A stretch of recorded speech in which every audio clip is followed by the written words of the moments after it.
Words of this earth. How can we move forward in hope that humanity can create a better future for our earth? How can we celebrate our home while also acknowledging the harm we have created? These are the questions that the St. Andrews River Heights Church Choir and Handbell Ensemble hope to answer through music in their upcoming concert, For the Earth. It features a Western Canadian premiere of a new work by Nova Scotian composer Paul Aitken that addresses the issue of climate change head-on. Katy Harmer will be the one conducting this piece and this concert. She joins us here in studio this morning. Good morning, Katy. Good morning, Nolan. What inspired this concert's formation in the first place? Well, actually, I worked with Paul before singing. We sang together in the Canadian Chamber Choir. And so I have him on Facebook. And you're repping the Canadian Chamber Choir sweater as well. Yes, I am. And he started posting about composing this new work for the earth and Missa Pro Terra, Mass for the Earth. And as you mentioned, he lives in Nova Scotia, and I think he's been really inspired by the landscape there and also having hurricanes move through that area and just seeing the climate changing in his vicinity, and wanted to do something about it. And so he started writing this Mass for the earth, basically. And at St. Andrews River Heights, we've been talking a lot about creation and over the year and how we can be stewards of the earth and of creation. And it just seemed to fit so well that I just thought we've got to do some new music. We've got to look at this issue, and it came together really nicely. Talk about the nature that exists maybe within Paul Aitken's music. You mentioned the hurricanes that have come up through the East Coast in the last couple of years. How do these changing weather events and more extreme weather events maybe manifest themselves in his music? That's a really great question. I hadn't even considered that. But as you're asking that, I think that a lot of the music, it actually starts out with this sort of anxiousness to it. It starts out with a Kyrie eleison, which in the Mass setting is sort of a Lord have mercy, and it has this cha cha cha cha cha cha cha cha cha cha cha cha cha cha, and it's sort of anxious feeling, and I can imagine him just sitting in his studio and looking out at these different weather events that are happening and the changes that are happening. There's a lot of sort of melodies that come back throughout this piece, but in different contexts. So you could sort of see it as, a sunshine coming over a storm, but then the next time it comes out over a peaceful moment. I don't know. It's a really beautiful piece that has. It's been fun to learn brand new music, and that's a special experience. The term you used there when describing that sort of opening moment of the Kyrie, that anxiety strikes something within me that is more and more prevalent in society, this climate anxiety that exists, especially amongst younger generations as they contemplate their future in a world that will at best be different than the one they grew up in, and at worst maybe uninhabitable in some cases. How does music in particular help to address or maybe even ease climate anxiety? I think it's an important thing because music has always been the thing that we turn to as humanity. Remember when we couldn't make music together a few years ago and the harm that caused. But I think even just looking directly at something through music, so looking at these issues and sort of facing that anxiety that we have and putting literal voice to it. But then also, so at the beginning of the Mass, we talk about Lord have mercy, and it's sort of this anxiousness. But then at the end, we get to the Agnus Dei, which is another looking for mercy. But it ends in a peaceful way, in a sort of a hopeful way. And I think that is really the message here, that there are so many issues and it can feel kind of hopeless. But at the same time, there is still hope. The things that we are doing and that we can do can make a difference. And I hope that is something that we can bring across in this concert, that it's not just about lamenting the harms that have been done, but it's also celebrating the beauty that is all of creation and all of the earth, and also sort of reframing things a little bit for ourselves to get out of that hopelessness feeling and into sort of a hopeful moving forward, not celebration, but changing the stories a little bit.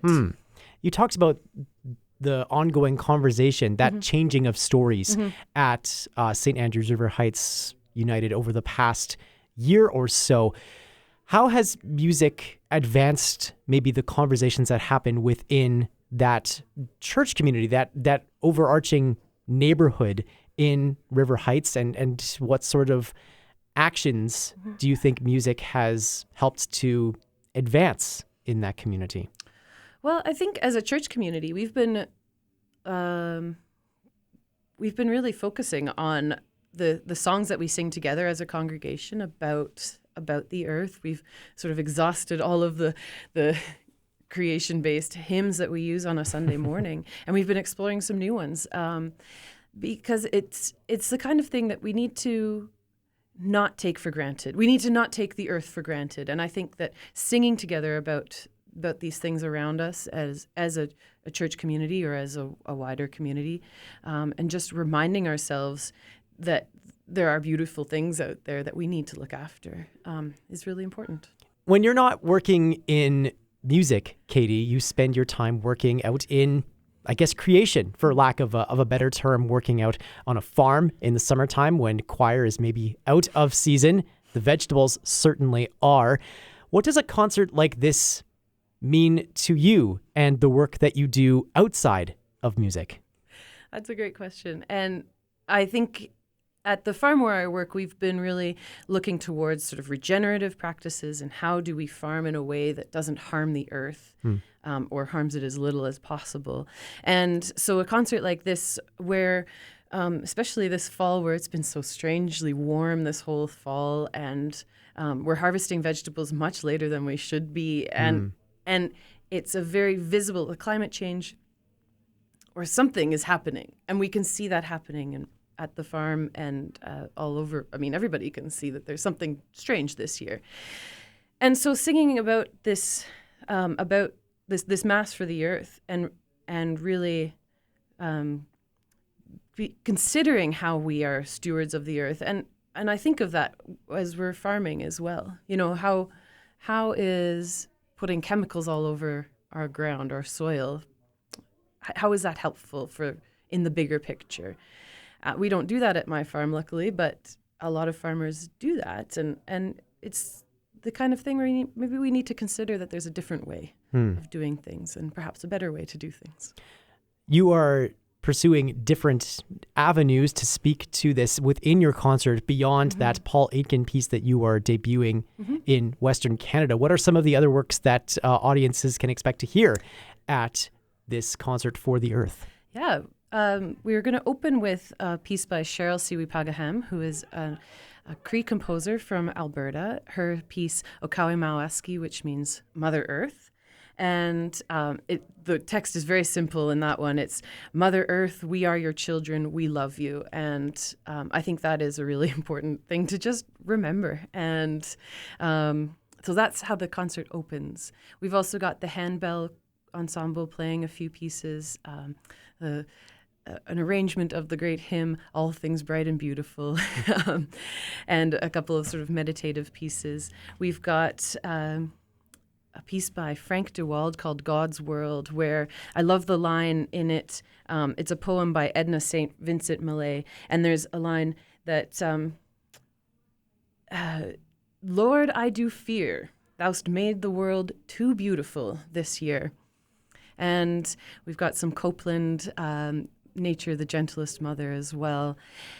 And and some readings and some reflections as well. And I think that throughout this concert, it's looking at our role, but also sort of, as I said before, trying to change the story from it's not just doom. There is a lot to be worried about, but we can also celebrate what we have and use that to inspire us to keep it beautiful for the generations to come. Once this concert has concluded, What do you hope you hear in the reflections of the audience as they are leaving? I hope that again that they are able to reframe some of the doom and the gloom, and to see that there is something that we can do. We're donating a portion of the proceeds from this concert to the Green Action Center right here in Winnipeg, which is an organization that works at the sort of local level to help people see what they can do to, at a small scale, but that to realize that those small things do add up, even if it doesn't feel like they do. That we can look back and see that the shifting to more clean energy. It feels like that's not going to do anything, but if you look back, it has done something.